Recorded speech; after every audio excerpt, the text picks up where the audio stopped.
మన ప్రభువును రక్షకుడైన యేసుక్రీస్తు నామములో మీ అందరికీ నా వందనాలు. అపోస్తుల కార్యములు 3వ అధ్యాయము 1వ వచనం నుంచి 10వ వచనం వరకు మీరు చూసినట్లయితే, పగలు 3 గంటల సమయంలో పేతురు, యోహాను గారు దేవాలయానికి వెళ్తూ ఉన్నారండి ప్రార్థించేందుకు. అయితే అప్పుడు కొంతమంది మనుష్యులు పుట్టినది మొదలుకొని కుంటివాడైన ఒక వ్యక్తిని మోసుకొని వెళ్తూ ఉన్నారు. ఆ వ్యక్తిని వారు దేవాలయపు ద్వారం వద్ద విడిచిపెట్టి తిరిగి వెళ్ళిపోయారు.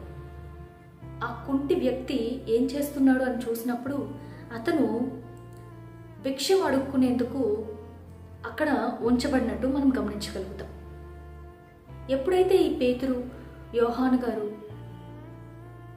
ఆ యొక్క వ్యక్తిని సమీపించారో అప్పుడు వాడంట వీరి యొద్ద ఏమైనా దొరుకుతుందా అన్నట్టు చూశాడంట. అప్పుడు పేతురు గారు చెప్పారు, వెండి బంగారాలు నీకు ఇచ్చేందుకు నా యొద్ద లేదు, కానీ నేనైతే ఏదైతే నా దగ్గర ఉందో నేను నీకు దాన్ని ఇస్తున్నాను అని చెప్పి యేసు నామమున లేచి నడువు అని చేయి పట్టుకొని అలా లేపాడంటండి. అప్పుడు మీరు గమనించినట్లయితే అతని యొక్క పాదములు చీల మండలములు బలము తెచ్చుకున్నాయి, వాడు లేచాడు వెంటనే అని రాయబడింది. ఈ కాలంలో కూడా మనలో ఎంతో మంది కుంటి క్రైస్తవులు ఉంటూనే ఉన్నారు. పుట్టినది మొదలుకొని కుంటివాడంట. అంటే కాళ్ళు ఉన్నాయి కానీ ఆ కాళ్ళు పని చేయడం లేదు. బలము లేదు చీలమండలములకు, బలము లేదు పాదములకు. ప్రతి దినము కొంతమంది మనుషులు మోసుకొని వస్తున్నారు, కానీ దేవాలయంలోనికి తీసుకొని రావడం లేదు, కానీ దేవాలయం ద్వారం వద్ద ఉంచి వెళ్తూ ఉన్నారు. ఈ వ్యక్తి ప్రతి దినము సరైన సమయానికి ఆ యొక్క స్థలమునకు చేరుకుంటున్నాడు, కానీ ఎందుకు? భిక్షాన్ని అడిగేందుకు ఆ వ్యక్తి ఆ యొక్క స్థలమునకు వస్తూ ఉన్నాడు. పుట్టినది మొదలుకొని క్రైస్తవులము అయిన మనలో చాలా మంది సరైన సమయానికి మందిరానికి వెళ్తాం, కానీ ఎందుకు వెళ్తున్నాం? దేవుణ్ణి స్తుతించేందుకు వెళ్తున్నారా, లేకపోతే ఏదన్నా దొరుకుతుంది అని ఆశపడి వెళ్తూ ఉన్నారా? మందిరంలో ఉంటూనే ఉంటారు, కానీ ఆలోచన మొత్తము ద్వారము దగ్గరే ఉంటుంది. ఎప్పుడు అయిపోతుందా ఆరాధన, ఎప్పుడు ముగియబడుతుందా, ఎప్పుడు తిరిగి వెళ్ళిపోదామా, ఎప్పుడు మన యొక్క పనులను మనము ఆ దినమునకు చేయవలసిన పనులన్నింటినీ చేసుకుందామా అన్న రీతిగా బాడీ ప్రజెంట్ మైండ్ యాబ్సెంట్ లాగానే ఎంతోమంది ఈ కాలంలో కూడా మందిరంలో ఉంటూ ఉన్నారండి.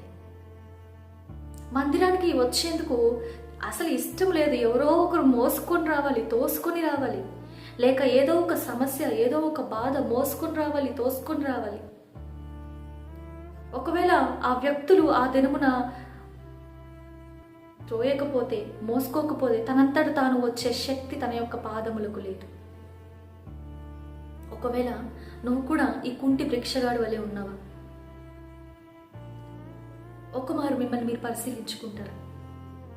పాదాలు ఉన్నాయి కానీ బలము లేని పాదాలు, చీలమండలంలో ఉన్నాయి కానీ బలము లేని చీలమండలములు, కాళ్ళు ఉన్నాయి కానీ నడవలేని కాళ్ళు, క్రైస్తవుడే కానీ ఆరాధించలేని క్రైస్తవుడు, క్రైస్తవుడే కానీ క్రీస్తుని వెంబడించని క్రైస్తవుడు, క్రైస్తవుడే కానీ ఏదైనా దేవుని దగ్గర దొరుకుతుంది అన్న ఆశ కలిగిన వ్యక్తే కానీ దేవుణ్ణి స్తుతించేందుకు ఇష్టము లేని వ్యక్తి, హృదయాన్ని ఇచ్చేందుకు ఇష్టము లేని వ్యక్తి. ఒకవేళ నువ్వు కూడా ఈ విధంగా ఉన్నావా? పుట్టినప్పుడు ప్రతి ఒక్క బిడ్డకి కాళ్ళు ఉంటాయండి, కానీ ఆ బిడ్డ నడవగలుగుతాడా? కొంత సమయం అనేది వస్తుంది. ఎందుకు? ఆ యొక్క కాళ్ళు నడిచేందుకు, బలము పొందుకునేందుకు. ఆ సమయం వచ్చినప్పుడు ఆ బిడ్డ ఖచ్చితంగా నడుస్తాడు. ఒక 5 సంవత్సరాలు వచ్చేసింది బిడ్డకి, అయినప్పటికీ నడవడం లేదు అని అంటే వెంటనే తల్లిదండ్రులు ఏం చేస్తారు? ఏదో ఒక డాక్టర్ దగ్గరికి తీసుకొని వెళ్ళి, స్పెషలిస్ట్ దగ్గరికి తీసుకొని వెళ్ళి, అయ్యా నా బిడ్డకి 5 సంవత్సరాలు వచ్చింది, ఇంకా నడవడం లేదు అని కంగారు పడిపోతూ ఉంటారు కదా. మరి ఎన్ని సంవత్సరాలుగా నువ్వు మందిరానికి వెళ్తూ ఉన్నావు? ఇప్పటికీ కూడా కాళ్ళు లేకుండా ఇప్పటికీ కూడా దేవుణ్ణి స్తుతించకుండా బయటి ఆలోచనలతో ఇతరులు నిన్ను మోసుకుంటూ, ఇతరులు నిన్ను తోసుకుంటూ, నీ యొక్క బాధలు నిన్ను త్రోస్తూ ఉన్నాయా మందిరానికి? అయితే నువ్వు ఆత్మీయంగా కుంటివాడిగా ఉన్నావు, ఆత్మీయంగా కుంటిదానివిగా ఉన్నావు. దయచేసి గ్రహించండి. మరి ఏ విధముగా ఈ యొక్క వ్యక్తి శక్తిని పొందుకున్నాడు? ఆత్మ కార్యమును బట్టి. పరిశుద్ధాత్మ ఉందని కొందరు అంటారు, లేదు అని కొందరు అంటారు. పరిశుద్ధాత్ముడు ఉన్నాడు కానీ కృపావరాలు అవన్నీ కూడా ఎత్తబడిపోయాయి అని కొందరు అంటూ ఉంటారు. నిజమే, పరిశుద్ధాత్ముడు ఈ కాలంలో ఎంతో మందిలో లేడు. కారణం ఏంటో తెలుసా? కాళ్ళున్నాయి కానీ పని చేయని కాళ్ళు కలిగి ఉన్నారు. క్రీస్తు యొక్క శరీరంలో భాగమైన అవయవముగా ఉన్నాము, కానీ పరిశుద్ధాత్ముడు లేకపోతే నడక అనేది నీ జీవితంలో ఉండదు. పరిశుద్ధాత్ముడు లేకపోతే గంతులు అనేటివి నీ జీవితంలో ఉండవు. ఎప్పటికీ కుంటివాడిలాగానే ఉండిపోవాల్సిన స్థితిలో నువ్వు ఉంటావు. అది అపోస్తల కార్యంలో 1వ అధ్యాయంలో మీరు చూసినట్లయితే పరిశుద్ధాత్మ మీ మీదకి వచ్చినప్పుడు మీరు శక్తిని పొందెదరు అని వ్రాయబడి ఉందండి. పరిశుద్ధాత్మని మీరు మీ జీవితంలో కలిగి ఉంటే ఎవరో మిమ్మల్ని త్రోయాల్సిన అవసరం లేదు, ఎవరో మిమ్మల్ని మోయాల్సిన అవసరం లేదు. ఆ వ్యక్తి ఎప్పుడైతే తన యొక్క పాదములు చీల మండలములు బలము తెచ్చుకొని లేచి నిలవబడ్డాడో ఏం చేశాడో మీరు గమనిస్తే వెంటనే అతను దేవాలయంలోనికి వెళ్ళి దేవుని స్తుతించాడంటండి. తిరిగి పరిగెత్తుకుని తన వాళ్ళ దగ్గరికి వెళ్ళి ఇదిగో నాకు కాళ్ళు వచ్చాయి అని చెప్పలేదు.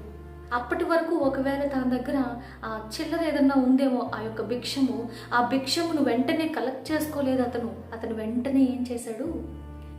దిగ్గున లేచి దేవాలయం లోపలికి వెళ్ళి దేవుని స్తుతించడం మొదలు పెట్టాడంట. దేవుని నువ్వు స్తుతించాలి అని అంటే నీకు శక్తి ఉండాలి. ఆ శక్తి ఏంటో తెలుసా? పరిశుద్ధాత్ముడు. పరిశుద్ధాత్ముడు నీలో ఉన్నప్పుడు, నీలో నివసిస్తున్నప్పుడు ఆయనని ఒక వ్యక్తిగా నువ్వు అంగీకరించి ఆయనతో నువ్వు సహవాసాన్ని చేసినప్పుడు ఆదరణకర్త నీకు సమస్తాన్ని జ్ఞాపకపరుస్తాడంట. ఆదరణకర్త నువ్వు క్రీస్తుల ఎలా మారాలో నీకు నేర్పిస్తాడంట. ఆ పరిశుద్ధాత్ముడు నీ జీవితంలో లేకపోతే, పరిశుద్ధాత్మను నువ్వు ఇంకా పొందుకోకుండా ఉన్నట్లయితే నువ్వు కూడా కుంటి భిక్షగాడివే. ఇందుక దేవుడు మనల్ని ఎన్నుకునింది, ఇందుక దేవుడు మనల్ని పిలుచుకునింది. మీరు యూదయలోను, సమరయలోను, యెరూషలేములోను సమస్త జనములు నాకు సాక్షులుగా ఉందురు అని కదా దేవుడు చెప్పాడు. మరి ఆ సాక్షిగా నువ్వు ఉండాలి అని అంటే, దేవుని కొరకు నువ్వు రగల్చబడాలి అని అంటే, దేవుని కొరకు నువ్వు జీవించాలి అంటే, శరీర అనుసారంగా నువ్వు జీవించకుండా ఉండాలి అంటే నీకు పరిశుద్ధాత్మ అవసరమై ఉన్నది. ఎందుకంటే ఆత్మ లేనివాడు దేవునివాడు కాదు అని వాక్యము చాలా ఖచ్చితంగా చెప్తున్నదండి. ఒకవేళ ఇప్పటికీ మీరు ఈ యొక్క కుంటి భిక్షగానిలా ఉన్నారా? దేవుని దగ్గర అడగండి, దేవా నా యొక్క పాదములకు శక్తినివ్వండి అయ్యా, నాకు శక్తినివ్వండి అయ్యా నిన్ను స్తుతించేందుకు, హృదయపూర్వకంగా ఇదిగో ఆత్మతోను సత్యముతోను నిన్ను ఆరాధించేందుకు నాకు శక్తిని దయచేయండి అయ్యా అని ప్రార్థించండి. ఖచ్చితంగా దేవుడు మీకు శక్తిని దయచేస్తాడు. ఖచ్చితంగా దేవుడు మీకు సహాయం చేస్తాడు. ఈ దినము నుంచి నూతన ఉజ్జీవముతో, నూతనమైన ఆశతో రగల్చబడండి దేవుని కొరకు. దేవుడి వాక్యాన్ని దీవించును గాక. Praise the lord.